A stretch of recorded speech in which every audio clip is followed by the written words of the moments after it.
theyeshiva.net. Good morning, everybody. Welcome, Bruchim Aboyim. So we're on page 240, Daf Kuf Chaf, column 3. Like 15 lines from the bottom. The line starts Shot Umizgala Shamchuli Vidal. You see page 240, column 1, Kuf Chaf, column 3. So after explaining that there's a concept called Sisa Sherachav Alav HaMelech, the horse on which the king rides, which, as the Balatanya explained here, is the vehicle in each generation.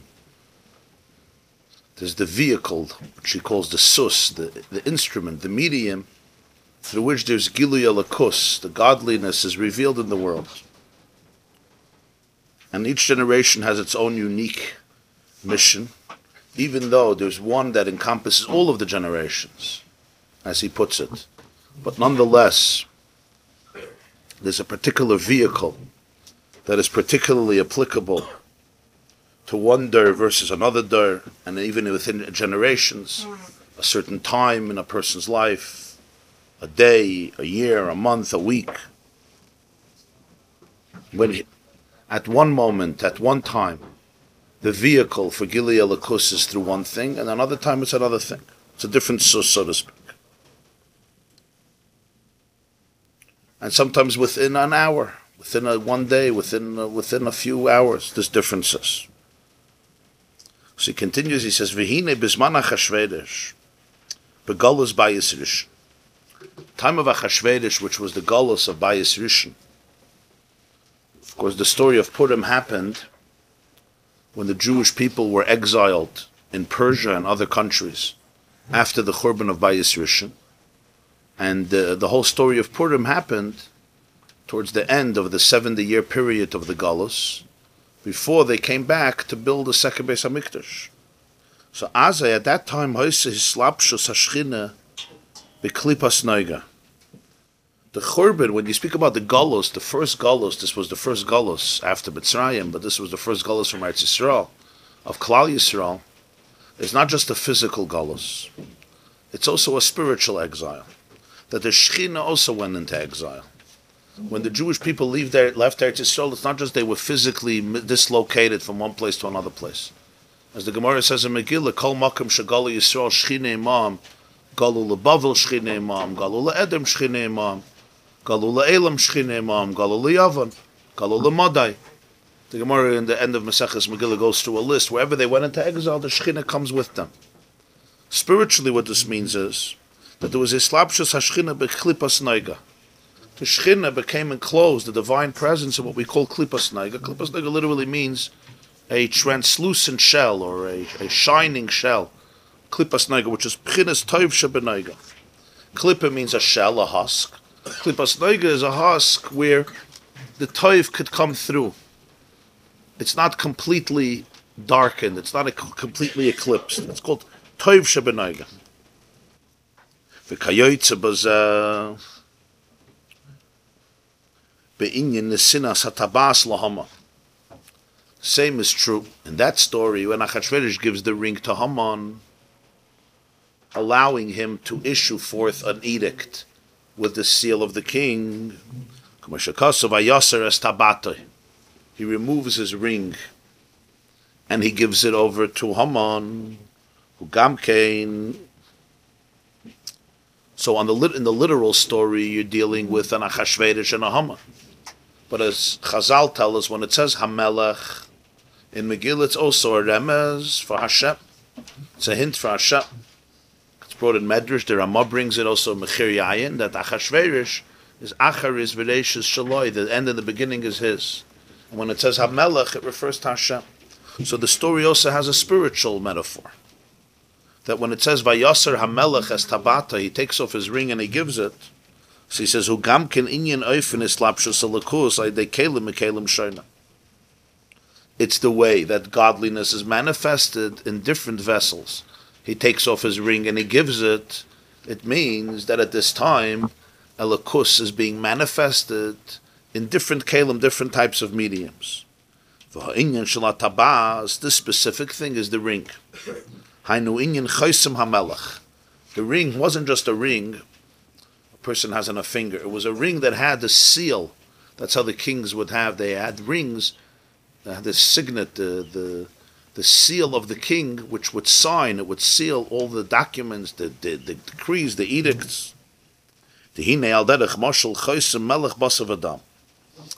you take the seal of a regular king, he seals a letter or an edict, a decree with his ring. The fact that the king has this seal is because in the ring is engraved his name. He takes the tabas, the ring, and he signs the papers, he signs the documents. So his name is engraved in the ring.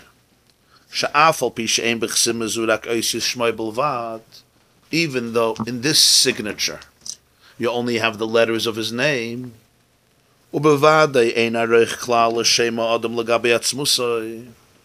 there's no comparison between the name of a person relative to his essence. In other words, what is this ring already? It has sachakal. After everything said and done, what does it have? It has the letters of his name. The name of this king is engraved in the ring, and when he signs it, so now it shows up, the stamp shows up in the document, on the document which he signed. So now you have the letters of his name. You can't compare the letters of a person's name to his essence, to his core, to his atzmos.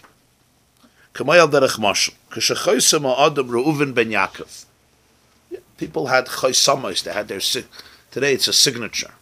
Then they had their seals where they would sign. A person signs his name. So he gives an example. Reuven ben Yaakov. Huh? Yeah. Municipality has a seal. Huh? Municipality has a seal, yeah. Yeah, you go to notarize, the notarizers, notary, yeah. Corporations have seals. So a person signs his personal name. Reuven ben Yaakov, yeah. Kayotze, or any other name. You're not going to say that in this signature you have the essence of Reuven. Reuven signs and he goes away. What do you have? You have the letters of his name that he signed. It's not, nobody's going to say that here you have contained the core of his soul and his heart and his mind and his psyche and his personality. It's completely, infinitely inferior and be remote from his essence. It's his name.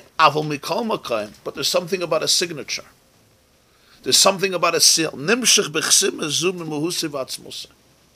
There's something about the seal that captures the essence of the king or the essence of the corporation, in a sense that this has in it, as we call it, a stamp, the stempel of the melech.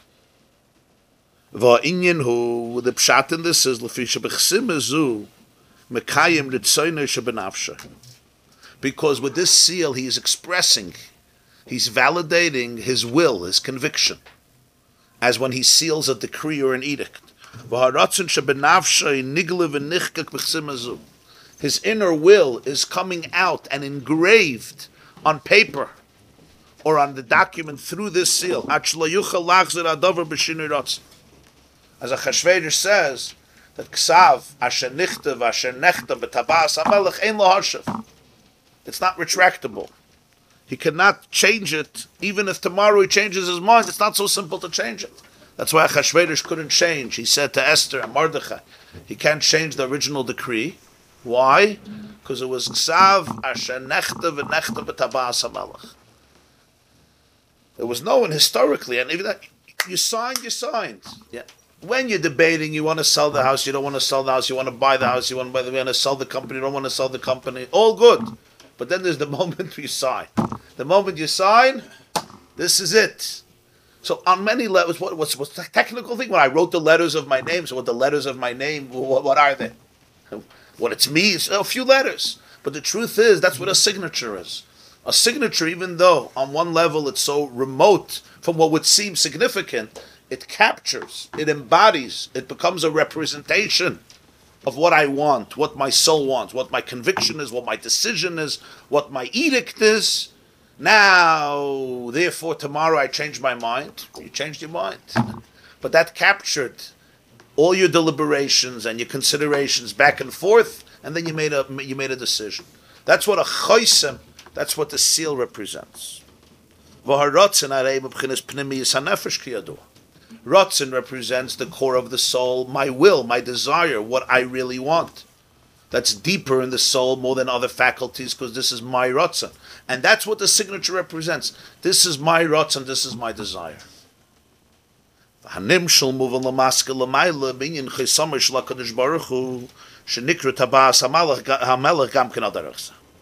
This marshal of a ring, a signature. A ring which has the stamp, the signet of the king. In our world is a marshal, it's a metaphor. When we speak about Chaisamer Shel HaKadosh Baruch Hu, the seal of Hashem, which is called in the Megillah Tabas HaMelech, the ring of the king. Again, literally it's Achashverosh, but metaphorically Chazal say it's Hashem. It's similar to what it says by the tzitz. Parshas Tetzaveh, which is always read around the time of Adar and the time of Purim Katan or Purim Gadol. What does it say? Upitachta lov pituchei choisem. The tzitz was the plate that the Kohen Gadol adorned on his forehead, and on the tzitz it says upitachta lov. You should engrave on the tzitz pituchei choisem, an engravement of the choisem, again from the word chasima, which is the signature, and the two words on the tzitz were kodesh lashem. So here again we see the concept of the choisem of whom? This is the choisem of kodesh lashem. Kumashon is baya lamaila, as said before. This is the choisem of Hashem. Chaisamer Shel HaKadosh Baruch Hu. What does this mean? The betabazu, in this ring, nechtam gilui rotzen ha'elyon, is sealed. What comes out is the choisem, the sealing of the manifestation of Moses rotzen ha'elyon, afal pishenim elabchinas choises bulvat. Even though, like in every signature, it's only letters, but nonetheless, these letters capture the inner rotzen, the inner will. Umitam mashal hanal, and the same idea. The reason explained in the mashal that we just said, Vizel, that's why he says in the Megillah that Asher nechta v'nechta b'tabas hamelech ein lahashav. A document that was written and then signed with the ring, the signet of the king. Achashverosh says, I can't retract. And this is what happened then by Purim, that even after Haman was executed, and Achashverosh showed favor to Esther and Mordechai and the Jewish people, he said, I can't do anything about the first decree. The first edict that was issued forth, which gave every Persian citizen and every person the full royal right to exterminate, Rachmana litzlan, every single Jew, Minar v'adzok and tav v'noshim, on one day on the 13th of Adar, he says, I can't retract it. Even though I changed my mind now, the chasima happened. What Achashverosh allowed the Jewish people was no more than self-defense. And initially, they were just to be victims, because the royal troops would assist probably in the genocidal plan. Now, after the first decree was issued forth, he never retracted it. All he did was, he gave the Jewish people the full royal permission to stand up to their enemies, to fight back, which is what they did. That's why people don't realize that Purim wasn't just stam, everything was good. They had to fight major battles, because the first decree was still in place. Haman was killed. Haman's children were killed. But the decree that one day every Jew should be wiped out, nobody took it back. The king couldn't take it back. So what happened on the 13th day of Adar was, that was the day when they were supposed to kill out the Jews. That's when the Haman's lot fell on that day. So that day the Jews fought back. And they fought back courageously, and they fought back successfully. And throughout the year, their glory went up. So it drove fear into a lot of people, and those who came to fight were the real Jew haters, and the Jews fought back. And then Esther wanted that in Shushan it should continue for another day, the fighting, because over there you had more Jew haters. And that continued on the 14th of Adar, which is why in the rest of the Persian Empire, the celebration was on the 14th, and the fight was on the 13th. And in Shushan, the battle continued for 2 days. But people don't realize, when they read the Megillah, a lot of violence there, a lot of bloody violence. And they don't realize that it was a complete war of self-defense. That Jews would have died, they would have been murdered, and they stood up in self-defense for 1 day or for 2 days. And in Shushan, they rested on the 15th, because on the 14th they were still fighting, and that's why there's Shushan Purim on Tesvav instead of Yudalid, like it is in the rest of the other regions of Achashverosh's empire. And hence the 2 celebrations of Purim in Jewish history, as the Megillah says, the cities that are open, not fortified, Yudalid like we do, and other cities like Yerushalayim and other places, Mukafim Chaim, like Shushan, where they do Purim on Tesvav. But the original decree couldn't be retracted. Why? Because it was Nechtam b'Tabas HaMelech. You signed, person signs, and then they say, but I had a bad day. That you had to do before the signing. Once the person signs, somehow the Chasima captures your Ratzin, your inner Ratzin. Does the decree survive the death of the king?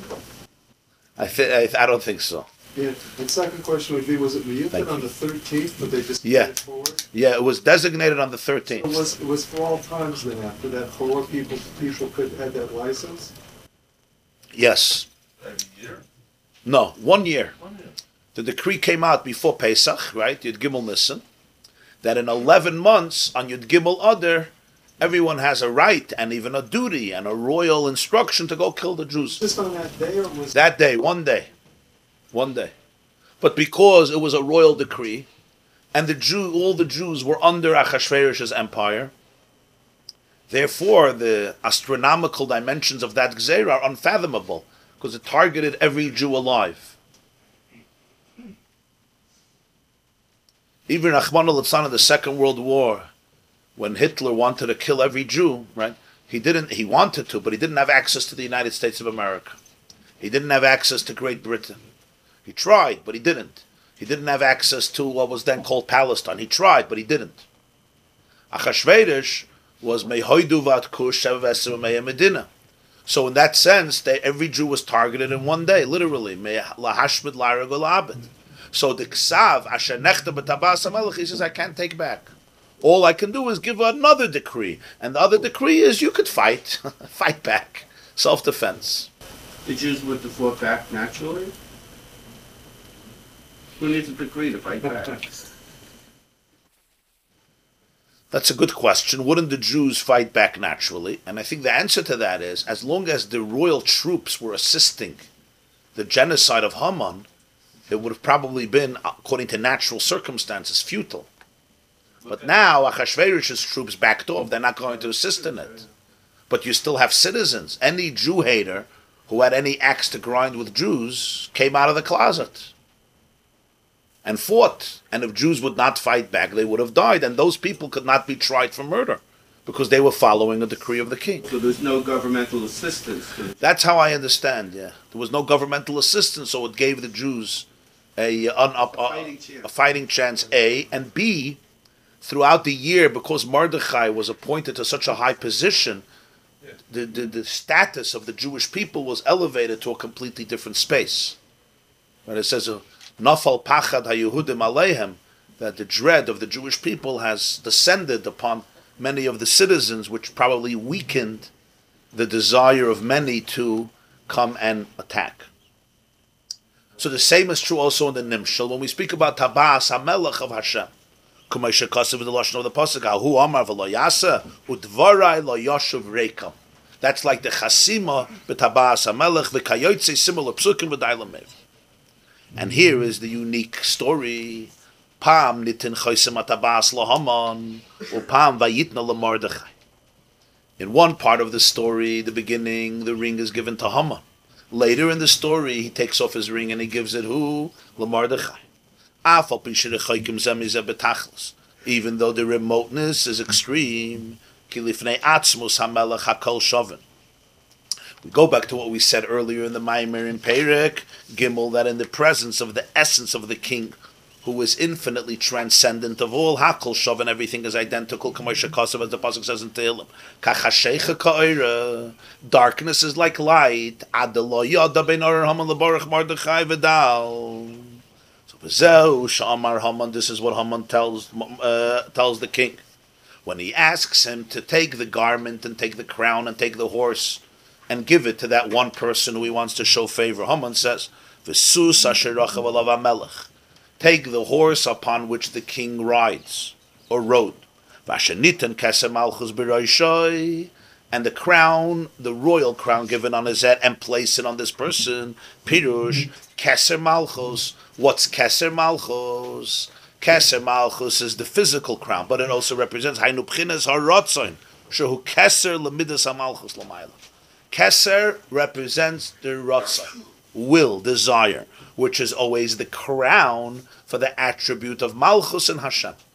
The crown, the keser of the attribute of malchus, lamayla by Hashem, is rotzon. Dihine afal pishen emer malchus chamalchus kolei lamim. Even though the pasuk says in Ashra, say every day, your malchus, your kingship is a malchus that extends to all the worlds. You're not a melech in one region or one country, one province, or even one continent. Your malchus extends, it's malchus kol olamim, all of the universes, physical and spiritual. Mikol makom tzarich she'ya'oru b'chinas rotzon lemidas hamalchus. Malchus needs to be fueled by a rotzon. The attribute of leadership must be motivated by desire, by a passion.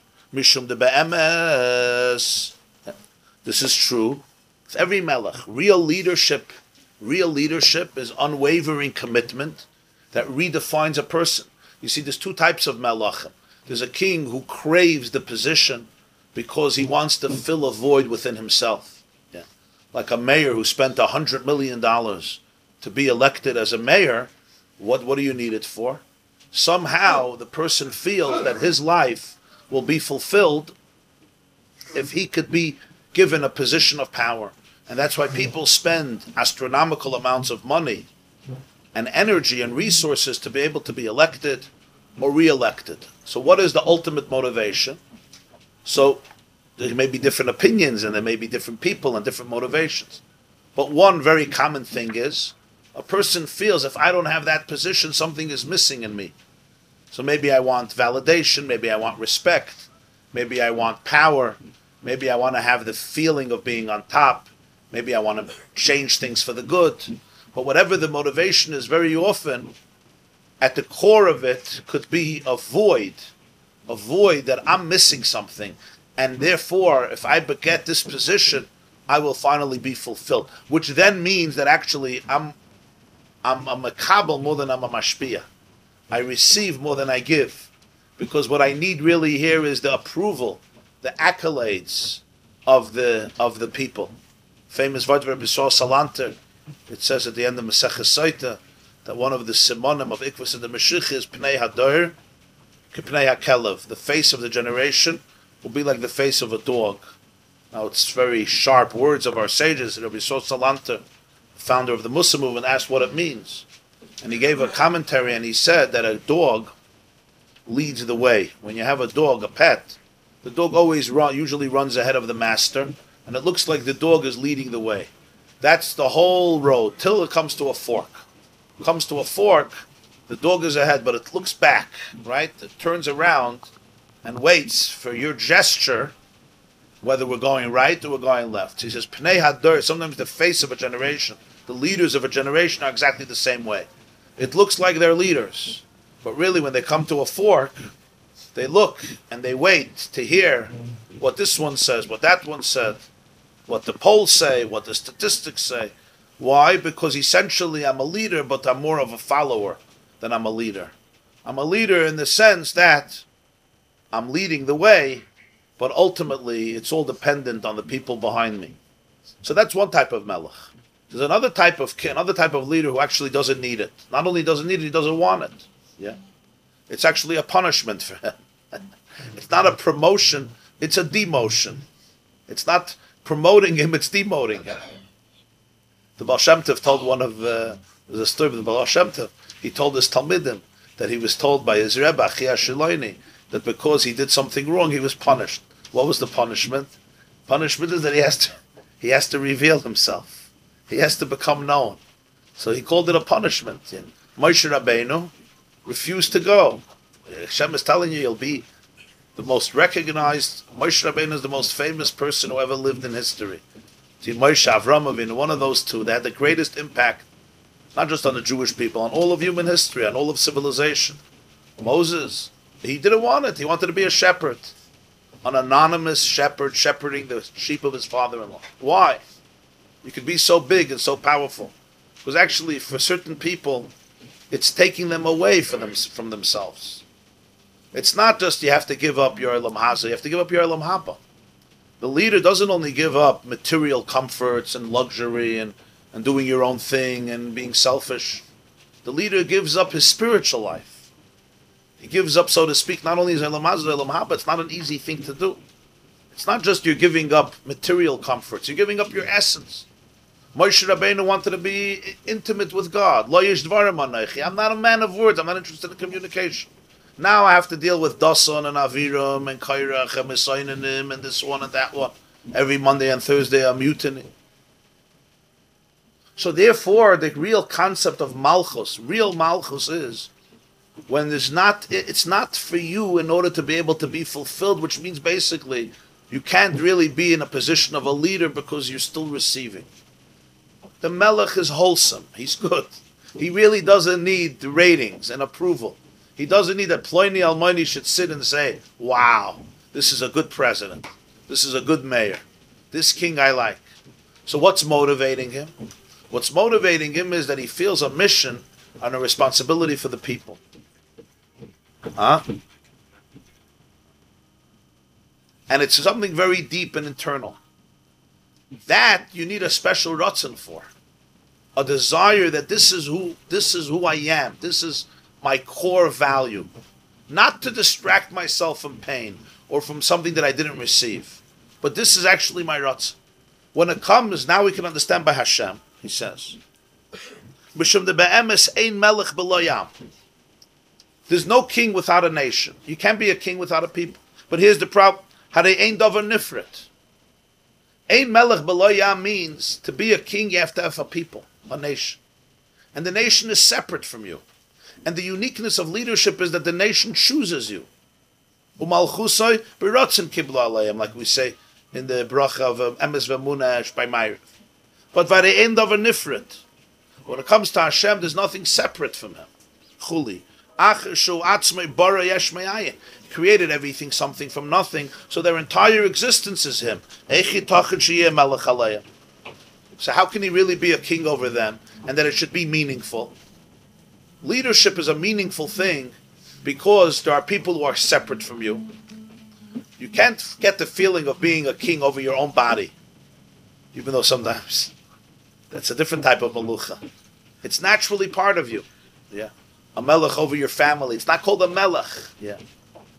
The concept of leadership, a person could learn medicine for years and years, and then comes the day they're appointed as the leader of this department in the hospital. Something changes in the person. It's not that you got new information. Yeah. A lawyer for many years is appointed to the senator, Supreme Court. It's not like you learned new information today, but you become a different person. Person has been a lawyer and been in leadership for many years, nominated to be the president of the United States of America. Something changes in you. Your midas hamalucha comes out. You're not the same person anymore. It's not like you learned new things today. You didn't learn anything today, but something new happens to you. Why? As a result of the leadership, the sitting on that seat, sitting on that throne. It's the quality of the relationship, who you are vis-a-vis all these people. But medvarim amurim, if they're separate from you, if they're distinct from you, then there's something very deep here. In this case, it seems like to be a joke. Because who does Hashem want to be a melech over? Himself. Everybody is created through His chiyus. And they're created every single moment, something from nothing, and they're not separate from Him. So He says, so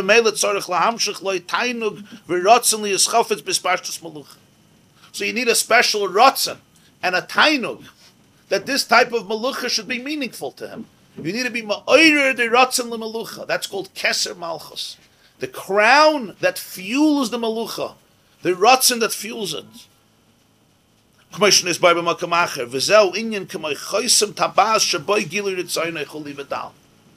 when we say that the ring, the signature, has his rotzen, that's the tabas. Malucha needs a rotzen. That's called keser malchus. shenitin v'nimshich ba'oisiyas the suzeh. B'chinas pnimiyis haratzen liyis ratzen v'tainug l'malucha shazeh nikra keser malchus. So Haman says, the person receives the shenitan, he should be given the keser malchus b'roishai, that in the and with the horse of the king, that in the letters of the horse represents the vehicle of revelation, as we explained. There should be the pnimiyus haratzon. It shouldn't only be a horse. It should have the crown of the king on the horse. His inner will should be there. The will and tainik from Malucha should be there. In Pasach Eliyahu, Keser Malchus Alei Itmar Magid Mereishis Achar Yischuli V'dai Lameva. V'hinei Achar Shenitin Keser Malchus Abesus. That Rotzen comes from the Am, yeah. Yeah. V'hinei Achar Shenitin Keser Malchus Abesus. After this Keser Malchus is given to the person in the horse, that's what Haman wanted. And the horse is the horse on which the king rides. Hella oisai.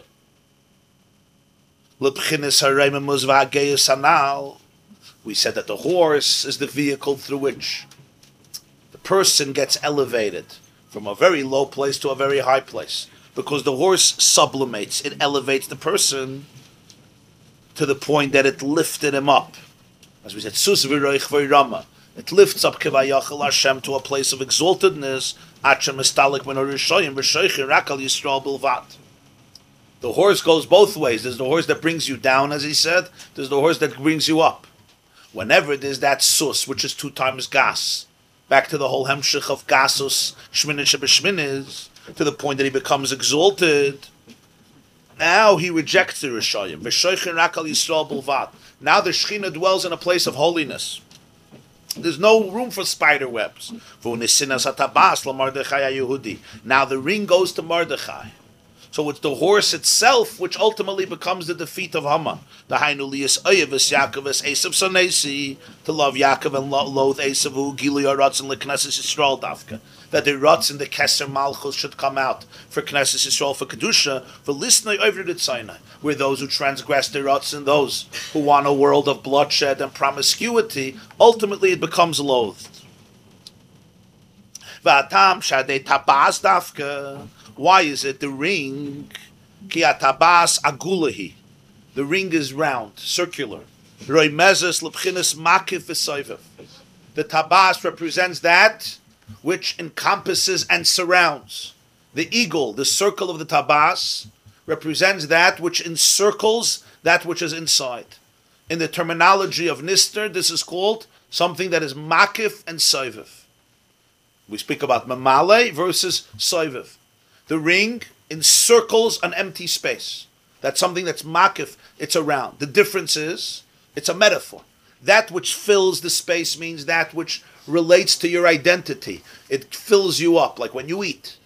In other words, it's something that relates to your vessels. That which is soivav makif means it transcends your individual realm, it transcends your individual vessels, even though it's inside of you, but it's not in a conscious way that you can relate to it, because it's not restricted, it's not filtered according to your capacity. Uknesses Yisrael, when it comes to Knesses Yisrael, to the Jewish people, b'bchinas makif v'soivav shalahem, in their state of makif and soivav, hemadvukim ba'atzmus alakus, are always connected to the essence of godliness. That's what the tabas represents, the tabas hamelech.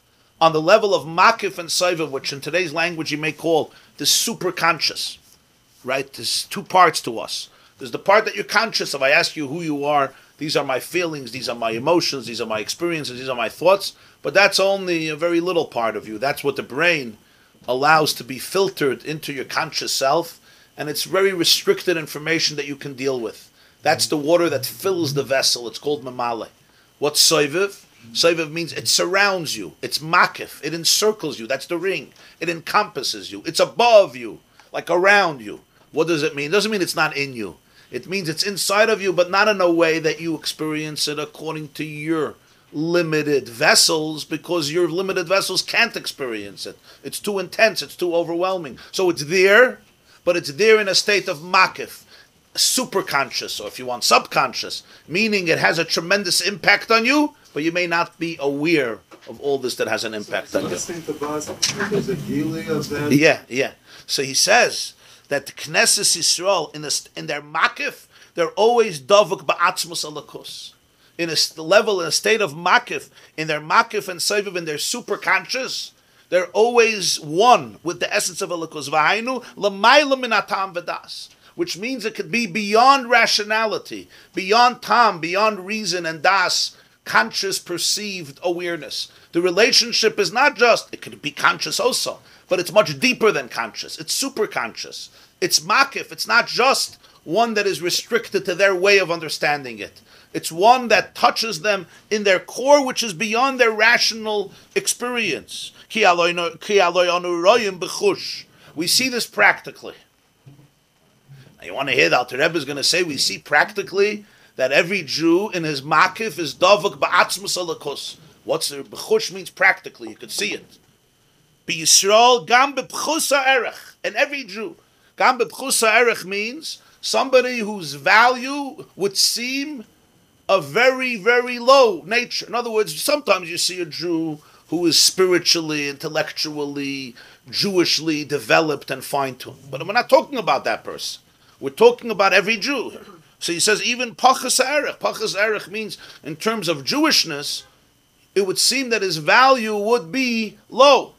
What do we see? The following fact. This is quite a line. Hagam sheyisaneg may oisher v'kaved harbe.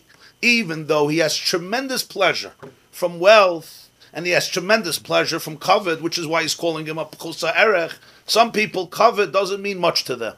Wealth, they may use it, but it doesn't mean much to them in the sense of self-aggrandizement and self-glorification. But here we're talking about a Jew that when he has a lot of money, there's a tremendous tainuk for him.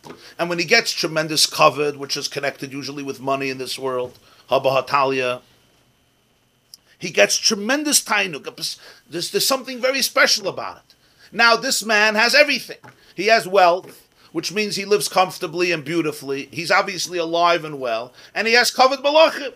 The whole world is running after him. Im kol zeh we see ein ze ikir pnimiyus ritzaynai. V'loy nismalei kol ikir ritzaynai bazeh. Somehow the guy is miserable inside. He's sitting in therapy a half a week. Something is missing. What's missing? Everybody looks at you, they're jealous. They're dying from jealousy.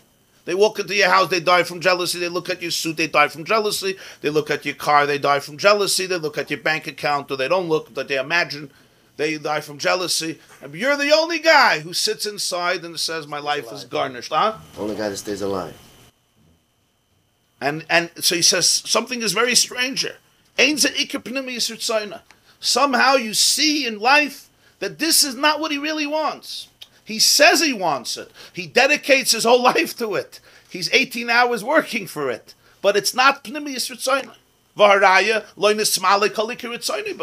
If it would be pnimiyus ritzaynai, if this would be what he really wants, when he gets it, he should say, I'm done, I'm good. Life is unbelievable. Life is awesome. Usually those people are more miserable than other people. Or not more, but equally. I don't know, more or less. So he says, what's the inyan here? That there's something, there's a void that is there, and you can't take it away. And the fact that a person goes on the most beautiful vacations and has material comforts and material pleasures, it's nice, and he enjoys it. He's not talking about a person who's mamish, a miserably depressed person clinically, and he can't enjoy anything. He says he enjoys it. It's special. But there's something tugging, and at the core of his heart, something is missing. There's a void. Now, he doesn't mean only people who are wealthy and have kavod.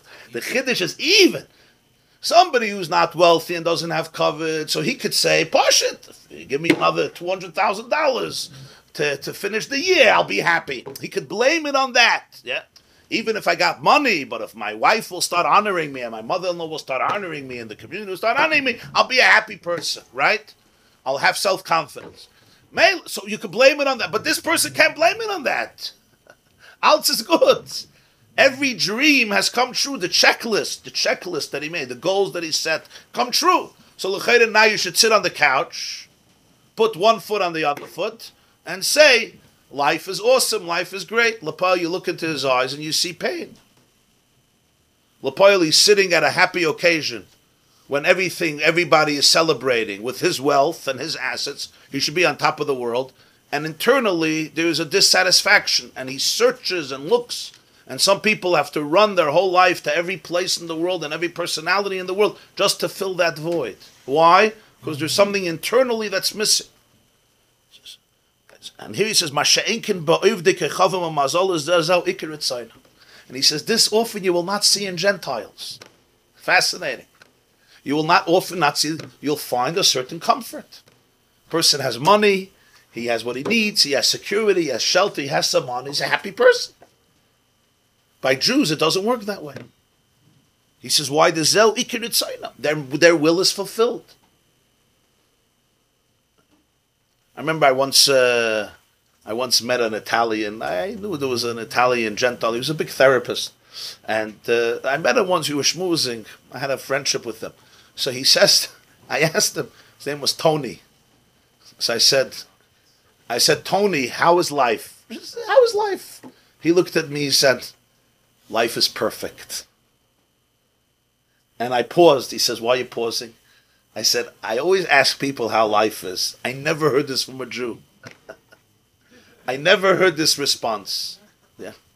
At best, usually it's my stomach, my neck, I'm having a stroke, I almost had a heart attack, I can't walk, my back, I'm hungry, I'm starving, this is going on there. The best you'll get is not too bad, which means the guy probably made $10 million. Or we have the generic Baruch Hashem, which, whatever that's supposed to mean. Yeah. Whatever that, that can be everything. That can be everything. Baruch Hashem. Chayev Adam levar. It means I don't want to tell you. They say the definition of a Nudnik is, you ask him how you're doing, and he actually tells you. Right? He actually tells you, yeah? You ever ask somebody, how you doing? He says, okay, try it out. My mortgage this month, this. My shalom bayis this. My son this. My daughter this. I didn't mean it. When I asked you how you are, just say, Baruch Hashem, fine, let's move on. But it's not like that. People carry a lot within them. And this is very important, because what the Balatanya is helping us understand is to identify the cause of the void. The cause of the void is very, very deep. It's good to make another couple of dollars.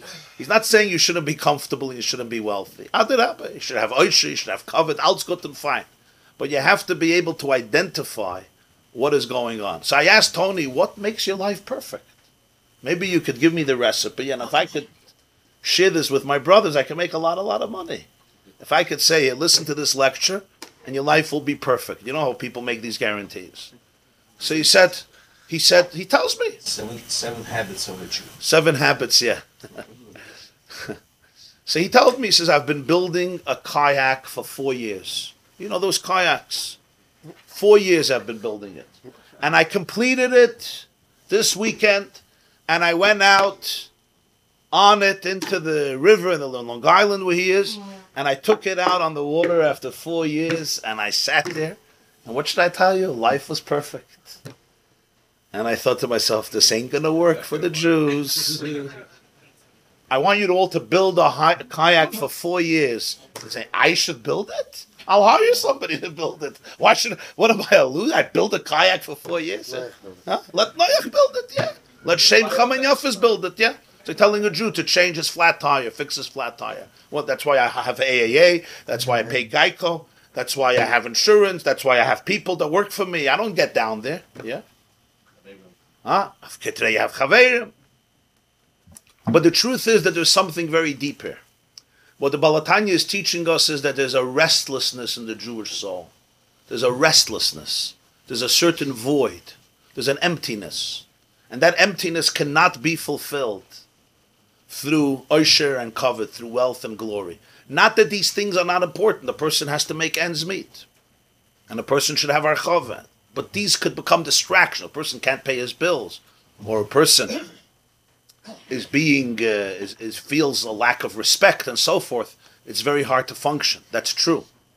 But then there is pursuing your innermost core. Pursuing your innermost roots.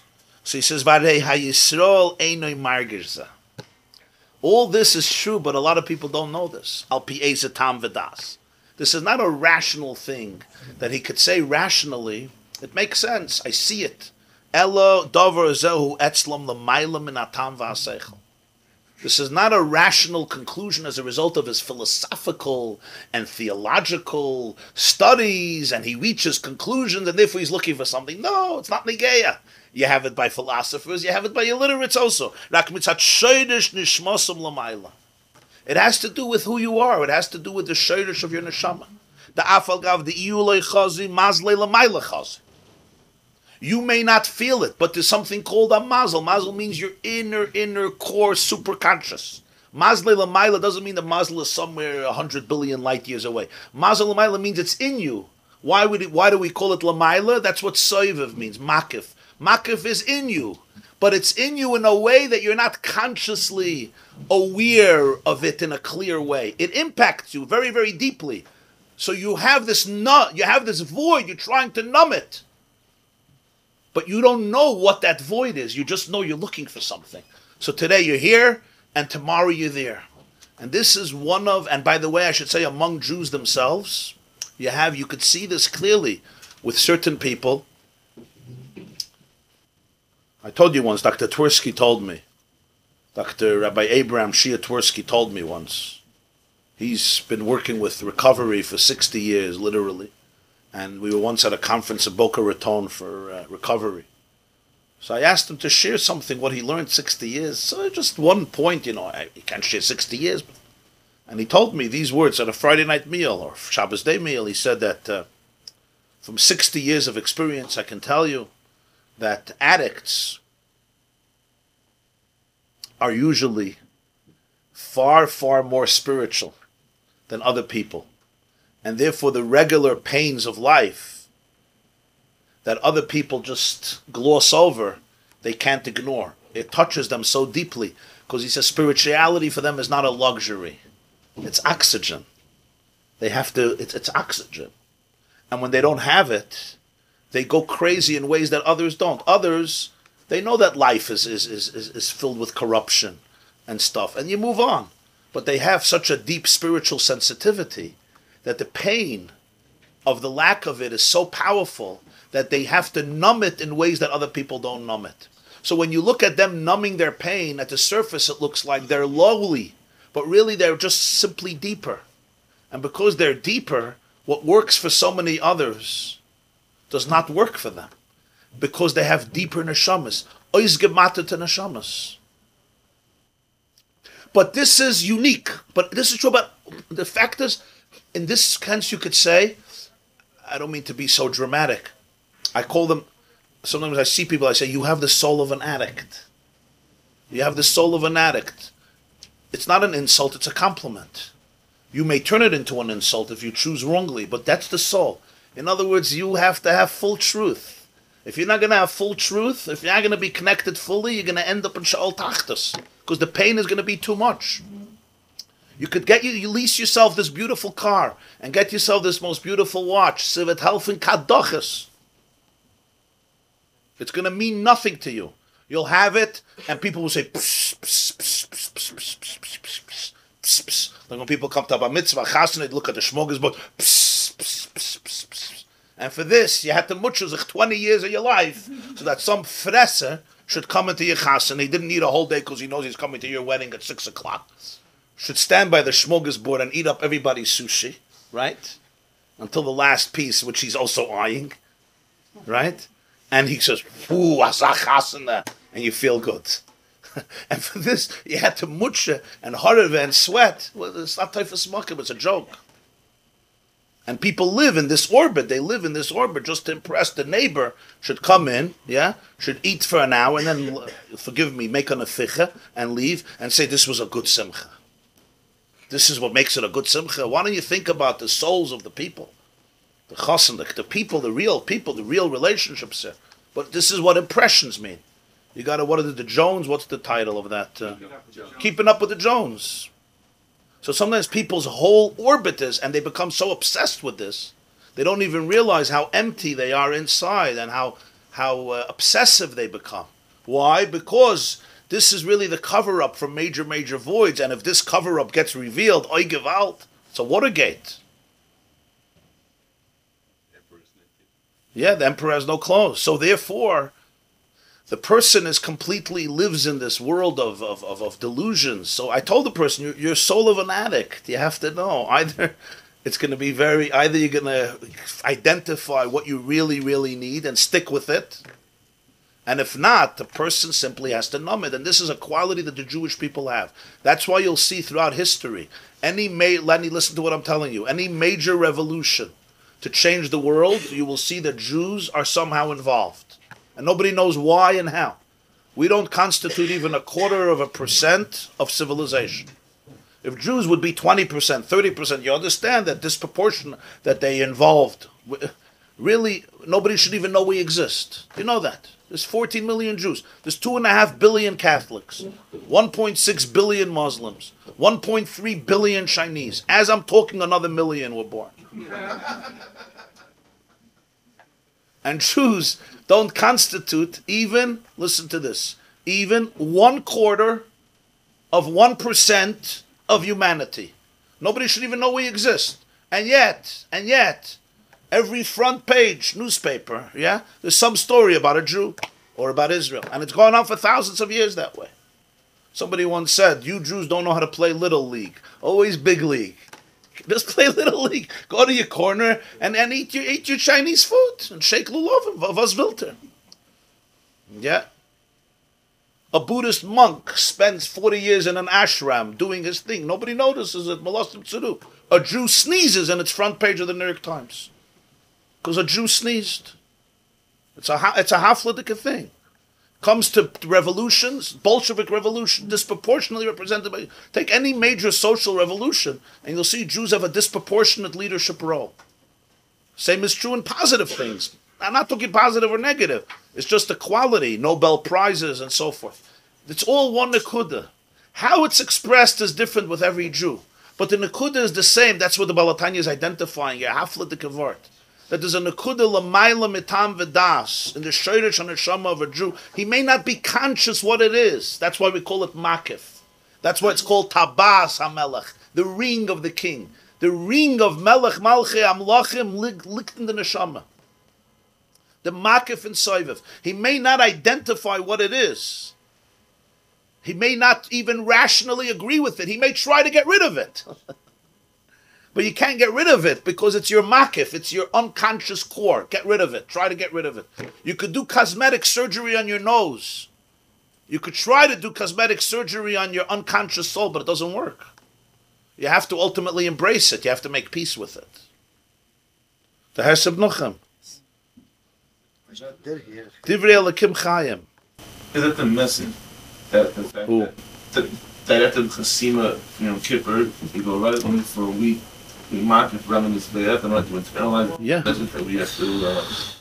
Yeah. The Chasima is Yom Kippur, right? V'chosmeinu. The Zochreinu l'chayim malachavetz b'chayim v'kosveinu b'sefer achayim.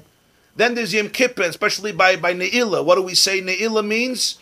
Ne'ilah, to close. Chasima, we say v'chosmeinu b'sefer achayim. Chasoyim l'chayim tovim kol bnei v'risacha. Right? Not kosveinu, chosmeinu.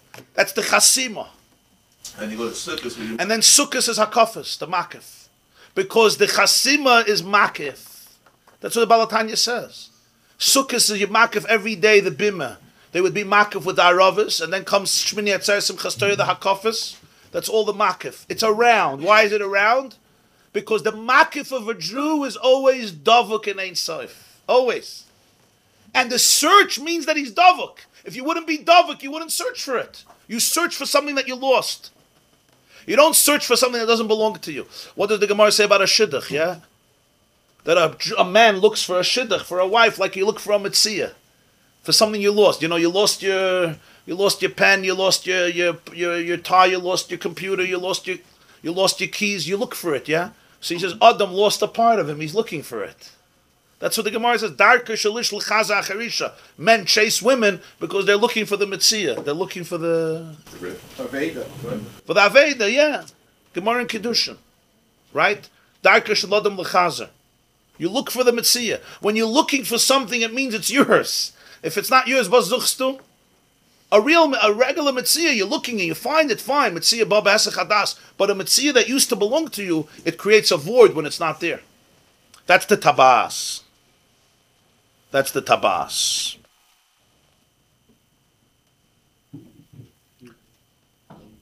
So Shlomo wants to know how to fill the void.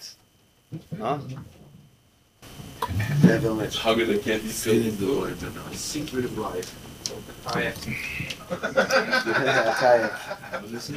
Build a kayak for 4 years. Buy a yacht. Huh? Buy a yacht. I'm afraid that building a kayak 4 years will fill it more than buying a yacht. Once somebody figures it out, and what? Huh? Once somebody figures it out, then No, then we go to the next project. The next void. Last year we learned that Anim zmirois v'shirim eroi kiye lecha nafshi sarik. Nafshi chamda betzel yadecha ladas kol rosedecha. That niggin is a hemshech to this Maamer. If you think about that niggin, even the tune of it is a hemshech to this niggin. Okay. last year we learned that fill the void, feel the void. Feel it. To be able to identify what it is. Never feel it. To identify what it is. If our tuition bills weren't so expensive, you could turn it down a little bit. Rob knows the poem Richard Corey. You should have a lot of money. We're not being mevatel. You have a lot of money, do a lot of good things with the money. Oh my, can't Do I? Oh my. Was ik dat ze misgalen? Binnen bezmaan ik slapst dat schip ik liep het snooigen. Yeah, we're going to get back to it, where Haman comes into it. He starts off, he's going to get later back into how let's pay the test, so it'll become clear. Yeah,